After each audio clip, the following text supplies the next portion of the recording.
नमस्कार, स्वागत है आपका हॉर्नबिल टीवी भारत पर। आइए एक नज़र डालते हैं अब तक की खबरों पर। लखनऊ नगर निगम ने बड़े बकाये दरों पर सख्त कदम उठाते हुए अहम फैसला लिया है।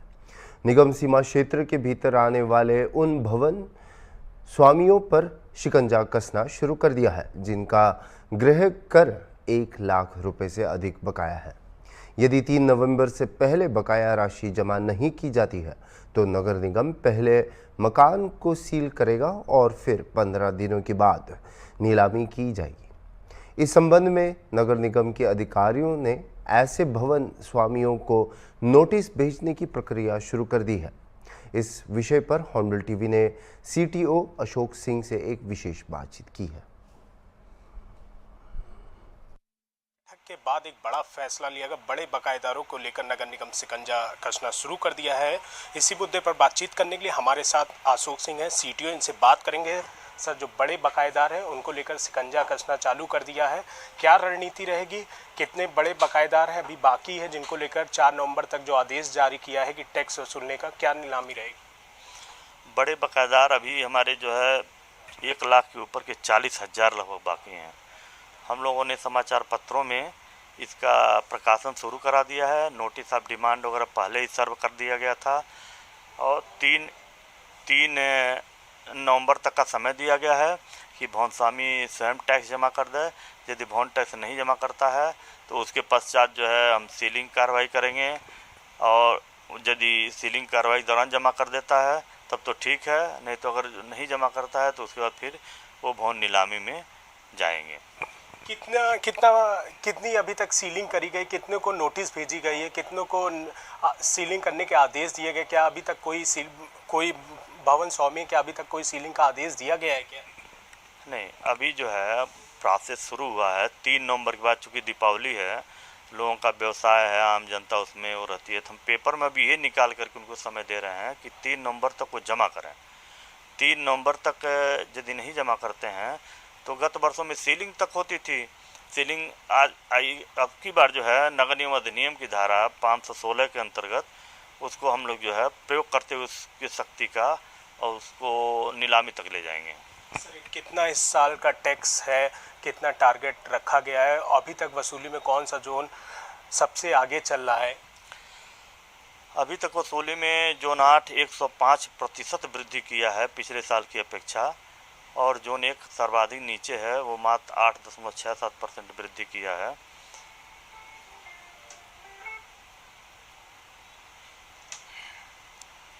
तो हम लोग पेपर में 450 लोगों का प्रकाशन करा चुके हैं 3 जोन का। अभी 4 जोन का होना है, आज और कल में हम उसको पूरा कर लेंगे। फाइल आ गई हैं। बिल्कुल सर, एक बड़ा सवाल है, जो 1 लाख से ज़्यादा बकायेदार रहते हैं लेकिन कुछ सेटलमेंट हो जाता है नगर निगम की टीम की तरफ से। क्या जब सेटलमेंट हो जाएगा, अगर ये पता लगेगा तो क्या कोई कार्रवाई होगी इंस्पेक्टरों के खिलाफ? क्योंकि बहुत ऐसा होता है कि जिनका लाखों का टैक्स होता है वो सेटल कर दिया जाता है 10-20 हज़ार रुपये में। ये सेटलमेंट की जो जितनी भी पत्रावलियाँ आएंगी, चूँकि उनको 3 नवंबर तक टाइम दिया गया है, यदि कोई आपत्ति हो, गलत असेसमेंट हुआ हो तो ये उनको अधिकार है कि वो आपत्ति करके उसको ठीक करावें, लेकिन उसमें यदि कोई गलत करता है तो गत वर्षों की बात कठोर कार्रवाई होगी। जिस तरीके से ये थे हमारे साथ बातचीत करने के लिए सीटीओ अशोक सिंह का साफ तौर पर कहना है कि जोन 8 और जोन 4 जो टैक्स वसूली में सबसे आगे चल रहा है। वीडियो जर्नलिस्ट विजय के साथ Nihal Pandey, Hornbill TV, Lucknow. Bihar police के एक सब इंस्पेक्टर को बलिया में शराब तस्करी में शामिल होने के आरोप में गिरफ्तार किया गया है। बलिया पुलिस ने एसआई की कार से 121 लीटर अवैध शराब की खेप बरामद की। गिरफ्तार अधिकारी इस अवैध शराब को बिहार ले जा रहे थे जब सिटी कोतवाली क्षेत्र के जमुआ बांध पर नियमित चेकिंग के दौरान उसे पकड़ा गया। बिहार में तैनात इस सब इंस्पेक्टर को अवैध शराब के साथ रंगे हाथों गिरफ्तार किया गया है। जनपद बलिया में कोतवाली पुलिस के द्वारा भारी मात्रा में अवैध शराब बरामद की गई है। ये शराब रवि किशन नाम के व्यक्ति से बरामद की गई है, जो बिहार पुलिस में सब इंस्पेक्टर के पद पर कार्यरत है। इस संबंध में उचित धाराओं में अभियोग पंजीकृत करने के साथ ही आवश्यक वैधानिक कार्रवाई की जा रही है। बलिया से खबर है कि पुलिस अधीक्षक विक्रांत वीर ने कर्तव्यों में लापरवाही, उदासीनता और अनुशासनहीनता के आरोपों में हल्दी थाना प्रभारी अशोक कुमार और जापलिनगंज चौकी इंचार्ज रामानुज को तत्काल प्रभाव से निलंबित कर दिया है। एसपी ने सिविल लाइन चौकी पर तैनात मिथिलेश कुमार को हल्दी थाना की जिम्मेदारी सौंपी है। हल्दी थाना प्रभारी पर आरोप है कि 4 अक्टूबर को एक हमले की एफआईआर दर्ज होने के बावजूद आरोपियों की गिरफ्तारी नहीं की गई। इसके अलावा दशहरा मेले के दौरान एक अन्य घटना में भी उचित कार्रवाई न करने पर उन्हें निलंबित किया गया है। जापलिनगंज चौकी इंचार्ज रामानुज पर चोरी की सूचना मिलने के बाद भी समय पर कार्रवाई न करने के आरोप में निलंबित किया गया है। एसपी की इस सख्त कार्रवाई से पुलिस विभाग में हड़कंप मच चुका है। और फिर 2 जनपद में मुझे थोड़ा टाइम काम करने का मौका मिला, हाथरस में और उन्नाव में। एडिशनल एसपी का टाइम जैसा कि आपने बताया तो 3 महीने लगभग यहाँ मैंने काम किया था और उसके बाद लगभग 16-17 महीने लखनऊ में मैं एडिशनल एसपी था। लखनऊ में मुख्यमंत्री योगी आदित्यनाथ की अध्यक्षता में योजना भवन में एक महत्वपूर्ण बैठक संपन्न हुई है। बैठक का उद्देश्य उत्तर प्रदेश को $1 ट्रिलियन की इकोनॉमी बनाने की दिशा में कदम उठाना था। इस महत्वपूर्ण बैठक में राज्य के सभी मंत्री और वरिष्ठ अधिकारी उपस्थित रहे। बैठक 2 घंटे से अधिक समय तक चली, जिसमें प्रदेश के आर्थिक विकास और संबंधित योजनाओं पर विस्तृत चर्चा की गई। मुख्यमंत्री योगी आदित्यनाथ ने सभी अधिकारियों को इस लक्ष्य को हासिल करने के लिए ठोस रणनीति तैयार करने का निर्देश दिया।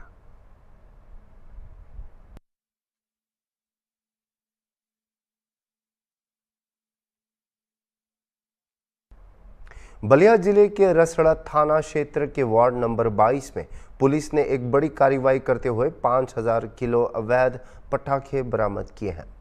छापेमारी के दौरान पुलिस ने एक पटाखा कारोबारी को गिरफ्तार किया है।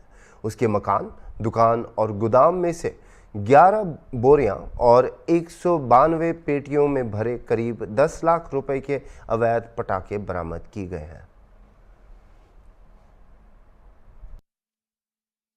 आगामी त्यौहार के दृष्टिगत जनपद बलिया के संपूर्ण क्षेत्र में अवैध पटाखों के भंडारण और विक्रय के क्रम में चेकिंग अभियान चलाया जा रहा है।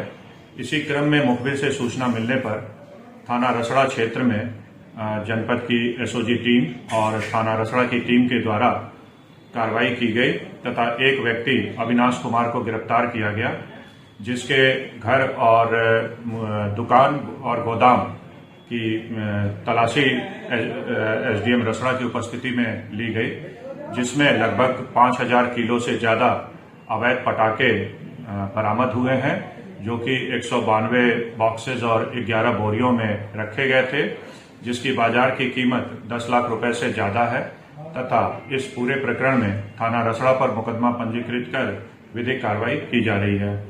उत्तर प्रदेश में 9 विधानसभा सीटों के लिए उपचुनाव होने वाले हैं, जिसमें एनडीए और भारत गठबंधन के बीच सीधा मुकाबला होने की उम्मीद है। इस परिदृश्य में मायावती की पार्टी बीएसपी ने सभी सीटों पर चुनाव लड़ने की अपनी तैयारियां तेज कर दी हैं। पहले ही 5 सीटों पर उम्मीदवार उतार दिए हैं। लोकसभा चुनावों में खराब प्रदर्शन के बाद जहां बीएसपी कोई भी सीट हासिल करने में विफल रही, उपचुनाव पार्टी के लिए अपना आधार बढ़ाने के लिए एक बड़ी चुनौती पेश करती है। मतदाता समर्थन में दैनिक गिरावट का सामना करते हुए बीएसपी की अपनी प्रासंगिकता बनाए रखने के लिए दलित मतदाताओं के बीच अपने प्रभाव की पुष्टि करने की आवश्यकता है। इन उपचुनावों में बीएसपी की भागीदारी का इंडिया गठबंधन और एनडीए गठबंधन पर प्रभाव का बारीकी से विश्लेषण किया जा रहा है, और जिसमें हॉर्नबिल टीवी की एक विशेष रिपोर्ट में अन्य दलों की अंतर्दृष्टि भी शामिल है। ये लोकतंत्र है, सबको चुनाव लड़ने का अधिकार है। मायावती जी भी चुनाव लड़ेंगी, हम भी लड़ेंगे। जनता का मैंडेट उसको जाएगा जो जनता के मुद्दों को उठाएगा, जनता के लिए लड़ेगा। और जनता जिस पर ये भरोसा करेगी कि हाँ, इनके हाथों में हमारा भविष्य सुरक्षित है। ये लड़ाई न्याय की है, ये लड़ाई संविधान की है। राहुल जी इसको पूरे देश में लड़ रहे हैं और उसी को आधार बनाकर हमने देखिए, अभी हम लोगों ने बीते चुनाव, हरियाणा में भी चुनाव देखा, उत्तर प्रदेश का भी चुनाव देखा। मैं तो कहूँगा मायावती जी जिस तरीके से भारतीय जनता पार्टी को सपोर्ट करती हैं, वो मैं तो कहूँगा कि वो भारतीय जनता पार्टी की बी टीम है। और रही बात मायावती के चुनाव की बात, देखिए आज की डेट में पीडीए पूरी तरीके से समझ चुका है और निश्चित तौर पे मायावती जी का ना कोई राजनीति में किसी तरीके का धरातल रहा है और ना अब उनकी कोई राजनीति बची है। और मैं ज़रूर कहूँगा कि इंडिया गठबंधन में मायावती का अगर चुनाव लड़ना ना लड़ना कोई मतलब नहीं है। कोई किसी भी तरीके से कोई इंडिया गठबंधन को चोट नहीं पहुंचेगी। लोकसभा चुनाव में खाली हुई उत्तर प्रदेश की 10 विधानसभा सीटों पर उपचुनाव होना है, जिसकी तारीखों का ऐलान इलेक्शन कमीशन ऑफ इंडिया की तरफ से कर दिया गया है। जब से यह ऐलान हुआ है तब से सियासी पारा उत्तर प्रदेश में बढ़ चुका है। अगर बात करी जाए तो बहुजन समाजवादी पार्टी भी इस चुनाव में लड़ने के लिए पूरे दमखम के साथ तैयार है। समाजवादी पार्टी ने 10 में से 6 सीटों पर अपने प्रत्याशियों की घोषणा कर दी है। भारतीय जनता पार्टी ने फिलहाल कुछ नहीं किया, लेकिन उसी बीच दलितों की एक बड़ी पार्टी बहुजन समाजवादी पार्टी ने भी 5 प्रत्याशियों के नाम घोषित कर दिए हैं और 10 विधानसभा सीटों पर चुनाव लड़ने की तैयारी पर है। आप देखिए, बहुजन समाजवादी पार्टी जिस तरह से एक उत्तर प्रदेश में एक बड़ा नाम है, मायावती कहीं ना कहीं दलितों में जो है अपनी छाप छोड़ने वाली एक नेता है, लेकिन जो इन विधानसभा सीटों पर, जिसमें से अभी मिल्कीपुर की तारीख नहीं तय हुई है, 9 सीटों पर होने वाला उपचुनाव बसपा के लिए प्रतिष्ठा का सवाल बन गया है। प्रतिष्ठा इस बात की है कि इसे उपचुनाव में अपने मत प्रतिशत को बढ़ाकर जनाधार साबित करना होगा। उसे बताना होगा कि दलित मतदाताओं में मन में आज भी बहुजन समाजवादी पार्टी है, क्योंकि उत्तर प्रदेश में बसपा के हाथी की सेहत दिन पर दिन खराब होती नजर आ रही है, क्योंकि उसके वोट बैंक जो है वो धीरे धीरे खिसक रहे हैं। अमूमन उपचुनाव से दूरी बनाकर रहती है बहुजन समाजवादी पार्टी, लेकिन 2019 में लोकसभा चुनाव के बाद सपा से जब इसका नाता टूटा तब 11 सीटों के लिए उपचुनाव में अपने दम पर लड़ने का फैसला लिया था, लेकिन एक भी सीट नहीं जीत पाई थी। इसी तरह से 2017 विधानसभा में चुनाव में बसपा अंबेडकर नगर की जलालपुर सीट पर जीती थी। यहाँ से जीतने वाले जो रितेश पांडे थे उनको बसपा ने 2019 में लोकसभा चुनाव में उतारा और वह जीत गए, जिसके बाद ये सीट खाली हो गई और बसपा ने छाया वर्मा को उम्मीदवार बनाया, लेकिन वो सपा से हार गई। इसके बाद 2022 में बसपा ददरौल विधानसभा उपचुनाव भी लड़ी, लेकिन वह तीसरे नंबर पर ही सिमट गई। इसलिए ये कहा जा सकता है कि ये वाला उपचुनाव by election Bahujan Samajwadi party के लिए एक प्रतिष्ठा, एक दांव पर आकर के टिक गया है कि आखिर किस तरह का नतीजा रहती है, क्योंकि इस बार बसपा ने फिर से अपने दम पर उपचुनाव लड़ने का फैसला लिया है।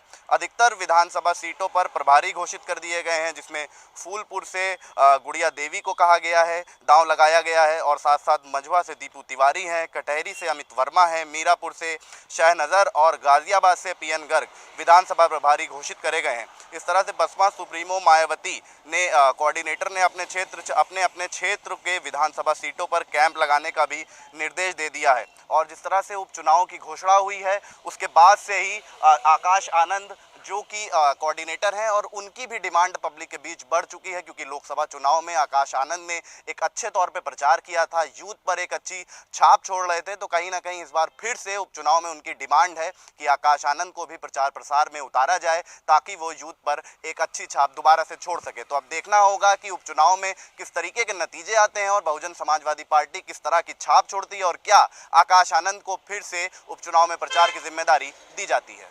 वीडियो जर्नलिस्ट विजय के साथ Ashar Asrar, Hornbill TV, Lucknow. Hornbill TV के साथ हाल ही में एक साक्षात्कार में सैयद अख्तर हुसैन ने उमर अब्दुल्ला को जम्मू कश्मीर के मुख्यमंत्री के रूप में उनकी नियुक्ति पर बधाई दी। श्री हुसैन ने नेशनल कॉन्फ्रेंस के घोषणा पत्र पर जोर दिया, जिसमें 200 यूनिट मुफ्त बिजली, 1 लाख नौकरियां, 12 मुफ्त गैस सिलेंडर और लाभार्थियों के लिए विधवावस्था पेंशन में वृद्धि का वादा किया गया है। उन्होंने उम्मीद जताई कि यह नई सरकार जम्मू कश्मीर के लोगों के कल्याण को प्राथमिकता देगी। आप यहाँ पे आए हुए हैं तो सही बात है कि जम्मू कश्मीर के वज़ीर आला की हैसियत से उमर साहब ने कल हलफ बर्दारी की, तो हम बहुत खुश हैं इस बात से, क्योंकि बहुत देर के बाद यहाँ पे इलेक्शन हुए हैं तो उमर साहब को मेरी तरफ से बहुत बहुत मुबारक है।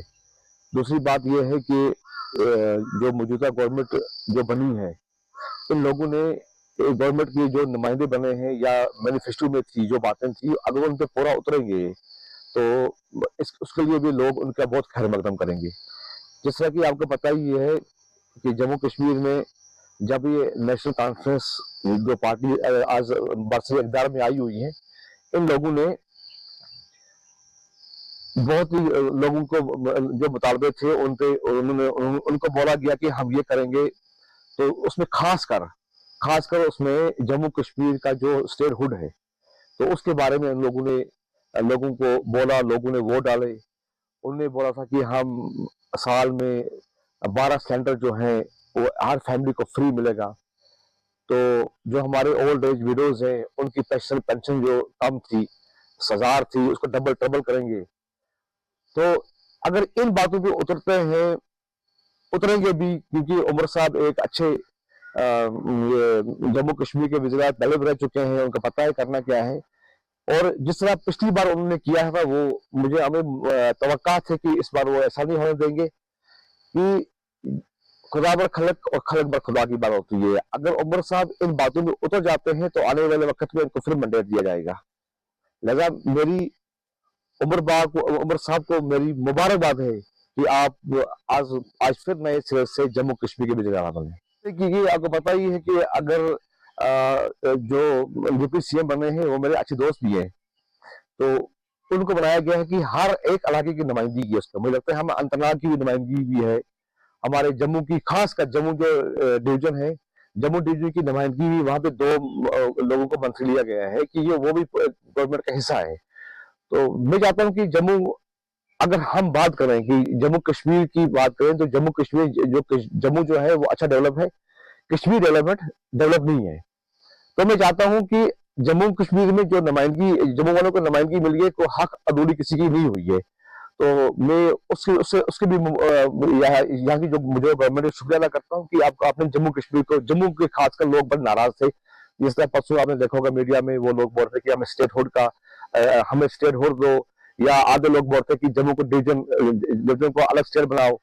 तो वो लोग भी नाराज थे। अभी मुझे पूरी तवक्कात है इस गवर्नमेंट पे, जिस गवर्नमेंट ने आज जो जम्मू कश्मीर जो कल की हलफ बर्दारी थी वो था, उसमें जम्मू कश्मीर के दोनों खितों को यकसान तौर पर नुमाइंदगी मिली है। तो जो मेरे डिसीजन का जो मसला है, ये मरकजी सरकार ने लागू किया है पूरे ऑल इंडिया में, जिसमें कश्मीर वाले लोग भी उसका लाभ ले रहे हैं। ये जो बातें जो कही है, मुझे लगता है जब बातें वही करेगा जिसको आने वाले वक्त में पता होगा कि अगर मैं इन बातों पे नहीं उतरूंगा तो आने वाले वक्त में मेरा क्या हश्र होगा।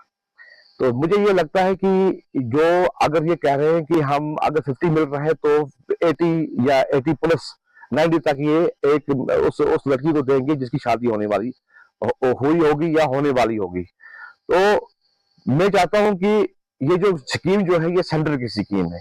सेंटर की स्कीम से अगर ये लागू उन्होंने किया हुआ है सेंटर वालों ने, अगर वो चाहेंगे तो हो सकता है। तो ये जो बातें जो कर रहे हैं, ये बातों से मैं कोई मुझसे जो बिजली का जो मसला है ये पता होगा उमर साहब को कि वो करेंगे या नहीं करेंगे। कि अगर आज आप देखोगे तो हमारे जो लोग हैं, खासकर हमारे कश्मीर रीजन के लोग हैं, इन लोगों को बिजली मैसर पूरी नहीं होती है। दूसरी बात यह है कि आज भी देखो आप बिजली डिपार्टमेंट की आंख मुचोली आज जारी है। दूसरी बात मैं आपसे ये कहना चाहता हूँ कि जम्मू कश्मीर के जितने भी लोग हैं, मैं हमेशा ये बात कहता हूँ, मैं पिछली बार भी आपको ये बात बोली है कि नाइंसाफी होती है कि बीपीएल, अंत्योदय और एपीएल वाले को यकसान तौर से बिजली फीस आ रही है। अगर गवर्नमेंट ये चाहेगी कि बीपीएल वाला तो अंत्योदय वाला इसको अलग रख के अगर एपीएल वाले को कोई बिजली फीस मिलती है, अगर हमारे गांवों में 1500 से ज्यादा बिजली फीस आती है तो बीपीएल वाले वही होती है, एपीएल वाले वही होती है। तो इसमें कोई फर्क नहीं है। अगर गवर्नमेंट चाहती है कि यूनिट फ्री करेंगे, ये करेंगे, अगर वो इन लोगों की जो बिजली फीस है अगर वो अपने तरीके से करे, जैसे कि जम्मू कश्मीर की आप देखो, ये हमारे डिस्ट्रिक्ट अंतराल की बात करता हूँ, ज्यादातर मैं अपनी कांचू शांगस की बात करता हूँ। हमारी शांगस कांचोसी में भी बहुत नाइंसाफी हो रही है। अगर वो बिजली यूनिट फ्री कर रहे हैं तो उससे बेटर ये होगा कि वो अंत्योदय बीपीएल और एपीएल वाले को अलग अलग बिजली फीस हर 8 दिन भेजे, तो वो उसमें भलाई होगी। भाजपा के झारखंड विधानसभा चुनाव सह प्रभारी और असम के सीएम हेमंत बिस्वा शर्मा ने शुक्रवार को मीडिया से कहा कि सीट बंटवारे को लेकर चर्चा चल रही है। हालांकि अब तक ऑल झारखंड स्टूडेंट्स यूनियन 10 सीटों पर चुनाव लड़ेगी, जनता दल 2 सीटों पर और लोक जनशक्ति पार्टी 1 सीट पर, भाजपा बाकी सीटों पर चुनाव लड़ेगी। चल रहा है, आगे भी कुछ सरसा चलेगा। ऐसा नहीं है कि आज मैं जो बताने जा रहा हूँ वही एकदम फाइनल है। कभी कभी परिस्थितियों को देखते हुए नामांकन का समय अभी भी है, कुछ सामान्य परिवर्तन इधर उधर हो भी सकता है और होना भी कभी स्वाभाविक होते हैं, लेकिन जो फिलहाल जहां तक हम पहुंचा हूं वहां तक का बात मैं आप लोगों का सामने रखना चाहता हूं। पहले हम आशु को अभी तक जो हमारा डिस्कशन हुआ, ये 10 सीट में आशु लड़ने जा रहा है, जिसका नाम मैं आपको बोलना चाहूंगा। एक पहला सीट होगा सिल्ली, जहां से आशु लड़ेगा, रामगढ़ आशु लड़ेगा, गोमिया आशु लड़ेगा, ईसागढ़ आशु लड़ेगा, मांडू आशु लड़ेगा, जुगसलाई आशु लड़ेगा, डुमरी आशु लड़ेगा, पाकुड़ आशु लड़ेगा, लोहारदगा आशु लड़ेगा, मनोहरपुर आशु लड़ेगा। सो अभी तक जो हमारा चर्चा हुए इस हिसाब से ये 10 सीट आशु लड़ेगा और हम लोगों को अपेक्षा भी होगा कि आशु अपना उम्मीदवार यही 10 सीट में घोषित करे। जनता दल यू का साथ अभी तक का जो हमारा चर्चा हुआ है वो चर्चा का अनुसार जमशेदपुर वेस्ट और तमार जनता दल यू लड़ेगा। ये 2 सीट जनता दल यू लड़ेगा और हम निश्चित है कि जनता दल यू ही अपना पार्टी का नाम घोषित करेगा। लोक जनशक्ति पार्टी 1 सीट में चुनाव लड़ेगा, वो होगा 17 से लोक जनशक्ति पार्टी चुनाव लड़ेगा। 17 थोड़ा मेरा हिंदी कच्चा है और तो मैं आप लोगों को पहले बता वो आसाम की टोन भी है वो। तो वो सीट से लोक जनशक्ति पार्टी लड़ेगा और बाकी सीट में 1-2 सीट का एक भी सीट छोड़ के बाकी सीट में स्वाभाविक है भारतीय जनता पार्टी लड़ेगा।